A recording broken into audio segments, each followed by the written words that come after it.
Здравейте, скъпи приятели на кулинарния канал Ями Ями. Радвам се отново да ви посрещна в моята кухня и да сготвим нещо много интересно. Нещо традиционно българско. Намираме се в края на есента и навсякъде по това време на време са се колили прасета. Приготвили са най-различни продукти от прасето за Коледа и въобще за зимата. Днес ще приготвим един такъв продукт, който датира от много стари времена. Типично български, правил се в цялата страна на времето, а в момента се е запазил основно в Странджанския край и в Пазарджишко. Това е етърник. Етърника се приготвя от кървавото месо от закола или от меката част, коремна част на прасето. Добавя се черен дроб, далак и бъбреци. Слага се още сланина, която ще видите пръшки от сланина ще направим, ще сложим. Разбира се, прас, един стрък прас. Както във всеки филм на кулинарния канал Ями Ями, под видеото има опис на рецептата, където ще видите всички мерки и съотношения. Стигнахме до подправките. Типично народни подправки. Това е кълца сладка чушка, която виждате. Това е чубрица. Това е домашен сладък червен пипер. Това е черен пипер. Това не е народна подправка, но вече сме го усвоили и за вкус ще сложим и черен пипер. Тук има две малки люти чушки. Те са малки, но са доста сухи люти чушки. И разбира се сол. Когато разбъркаме цялото количество етърник, който ще пълним в тези черва, тук в тази кутия, имам черва, различен калибър, пълни се в тънки, не в широки черва като бахора.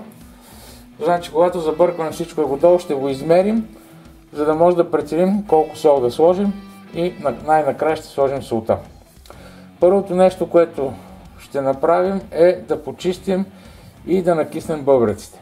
Тъй като бъбреците са специфичен орган, затова трябва да ги срежем през средата на половина и да ги изкиснем в вода и оцет, да речем, за 1 час, за да нямат някаква миризма. Така, разбира се, после ще изчистим жилите, които виждате тук. От тях нямаме нужда. Да, но това ще го направим след като ги изкиснем. Изкисваме бъбреците в смес 1 част оцет и 2 части вода. 1 час е абсолютно достатъчен. Така, заливаме с тази оцетена вода бъбреците и нека 1 час да киснат в тази вода.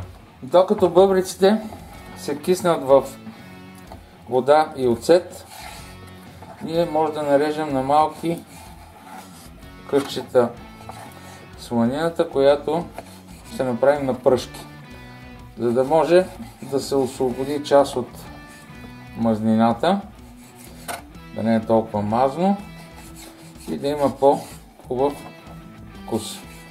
Ето вижте горе-долу на такива парченца, които като се стопат ще станат доста по-малки. И общо взето ще отстраним мъста, която може после да използваме за нещо друго. А пръшките от сланината ще сложим в етърника. Който иска, може и да не пържи сланията, да я сложи сурова, но мисля, че варианта с пръшките е по-добър, защото не е нужно да се тварим с излишна мазнина. Но по който обича мазничко, може да постъпи така. Ето, скъпи приятели, нарязаната сланина сложихме в едно тиганче, където ще я стопим. Разбира се, за да не загори бързо сланината, първо трябва да сложим малко водичка. Така, колкото да има на дъното, която вода много бързо след това ще се изпари и сланината ще започне да се пържи. Водата вече се изпари и сланината започна да се топи. Ето вижте, нашите пръшки вече са готови. Погледнете какво количество мас се отдели, мазнина, която не ни е нужна. И ще отделим. Ето, скъпи приятели, това са пръшките, които получихме и ще сложим в етерника. А вижте, това е мас. Мастта, която се отдели от тях, ще налия в тази кутийка и ще си я пребера в хладилника. С тази мас може да се готви. Сега ще има кисело зеле, прас, такива неща и няма да бъде излишна. Това си е домашна маса. Това са вече изкиснатите и измити бъбреци. С една ножица най-лесно става да изрежете твърдите части. С нож става по-трудно, затова ви препоръчвам да го направите с ножичка.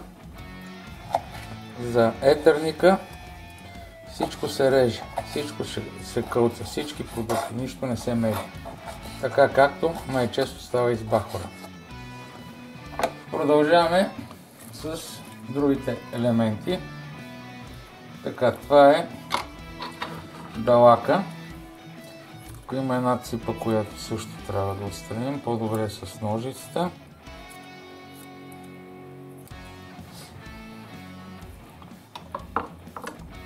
Ето, готов е вече нарязан далака. Продължаваме с черния дроб. Тук също трябва да играе ножицата. Има жили. Така, слагаме и дроба. Сега остана да сложим обрезките. Ако желаете, може да сложите и някакво друго месо. По принцип се слага така наречената осмянка от корема на прасето, но то там е много мазно месото. Аз реших да ползвам друго. Вие си преценете какво месо. Разбира се, надявам се, че няма да сложите някакъв свински бут или плешка или не знам си какво, защото няма да отива на този колбас. Това е, което получихме. Отдолу са пръшките. Продължаваме с пръза, който трябва да бъде нарязан наситно. Както го нареждате, така ще го ядете. Трябва на око да прецените колко прас искате да сложите. Трябва да сложим подправките и солта, за да може да преценя колко сол да сложа. Ще измеря купата с всички продукти. Така, сметнах, че за това количество килограм и 800, ако слагаме по 18 грама сол на килограм, не повече, не дейте да слагате повече, малко по-малко може, но повече не. Това прави 32 грама за цялото количество. Измерено е 32 грама сол, което слагам отгоре, след което слагам подправките. Червения пипер, това е домашен червен пипер, много добър. И тези, щупвам тези малки чушчици и забърквам сместа за нашия етерник. Трябва добре да се обърка. Мисля, че повече прас няма смисъл да слагаме. Добре стои пръза. Сега като разбъркам добре сместа, ще оставя в хладилника да се овкуси за 1-2-3 часа. И след това ще я пълним в сместа в червата. Вече овкусената смес напълнихме в машинката за пълнене. Това може да се пълни на ръка с фуния, но така ми е по-лесно. Сложихме черво. Това е тънко черво, свинско, 26-28 мм. Не трябва да бъде много тънко, не трябва да бъде много дебело, защото в крайна сметка етерника ще бъде печен. Трябва да може лесно да се опече. Ако се сложи в много дебело черво, трудно ще се опече. Сега искам да ви покажа мъста, която вчера стопих. Вижте колко добре изглежда. Това си е домашна приготвена мас от недомашно прасе. Мисля, че е добре. Така че на вас, като ви излишната мазнина, която бъде, когато правите сланината, пръшките, може също да се съберете и да използвате. Така, започваме вече пълненето. Пълни се не е много плътно, да не е като луканки и суджуци, защото при печенето ще се пръсне червото.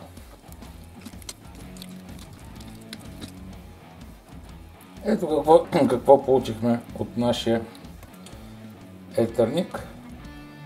Сега горе-долу на такива парчета ще ги направя. Ще ги завържа и ще ги обвися да се висят навън поне 5-10 дни. Помнете, не ги печете веднага, трябва да поизсъхнат навън 5-10 дни. И тогава вече може да ги печете и да ги консумирате. Защото в противен случай карантията вътре, която е вътрешностите, те се надуват при печене и ще пръснат червата. Затова трябва да се изсуши, а така стават и по-вкусни. Ето, скъпи приятели, нашите етърници как изглеждат. Такива едни суджучета, които мейки, разбира се, ги оставихме, които сега ще ги увисим да се сушат поне една седмица и след това ще ги печем и ще ги едем. Изминаха 10 дни, откакто направихме етърниците, етърника, който оставихме да виси отвън, да го духа вятъра, да съхне. Вижте, така доста е поизсъхнал. Вижте, дори това малкото е станало твърдо. А тук в този плик вчера затворих също няколко парчета, които днес ще печем и ще опитваме.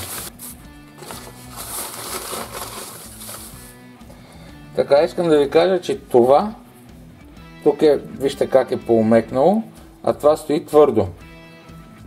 Значи това парче е твърдо, има отгоре твърда кора, но докато това, което беше в плика, вече цялото е поумекнало и сега ще го печем. Така, отиваме на скарата. Ето, скъпи приятели, как се печат нашите етърници, как твърчат. Скоро ще бъдат готови и ще ги опитаме. И така, скъпи приятели, това са вече изпечените на скарата етърници, това са суровите. Вижте как добре изглеждат, миришат много приятно. Сега остава да ги опитаме. Сочни са, искам да ви кажа, независимо, че са седяли, ето вижте как изглежда отвътре. Вижда се пръза, вижда се месото. Нямам търпение да опитам. Искам да ви кажа, че едно време хората не са били будали. Измислили са начин да могат по-дълго да приготвят нещо от карантия, което да го съхраняват по-дълго и не могат да си го хапат с апетит. Много е важно, искам да ви обърна внимание. Като направите етърници, не ги правете в широки черва, в малко по-тънки, за да могат по-лесно да се печат. И не ги печете веднага. Аз опитах на другия ден, след като направих етърника, опитах един, го изпеках, не беше нищо особено, да изключим това, че се пръсна. А сега, като са престояли 10 дни, са супер. Дали ще една седмица, 10 дни, без значение. Много е вкусно, препоръчвам ви да си направите. Искам, скъпи приятели, да ви направя едно предупреждение. Това тук, което виждате, е етърник, а не суджук или някаква луканка. Това нещо не трябва да се консумира изсъхнало в суров вид. Задължително трябва да се пече, както тук. Защото вътре се съдържат паренхимни тъкани, има кръв, остатъци от кръв и така нататък и не е полезно за здравето. Затова винаги го печете във фурна, пържете го на тиган, на скара, както и да е. Много е вкусно, но не го консумирайте сурово. Ако ви е харесал филма, оставете по един лайк и се абонирайте за канала. От мен всичко хубаво, бъдете здрави!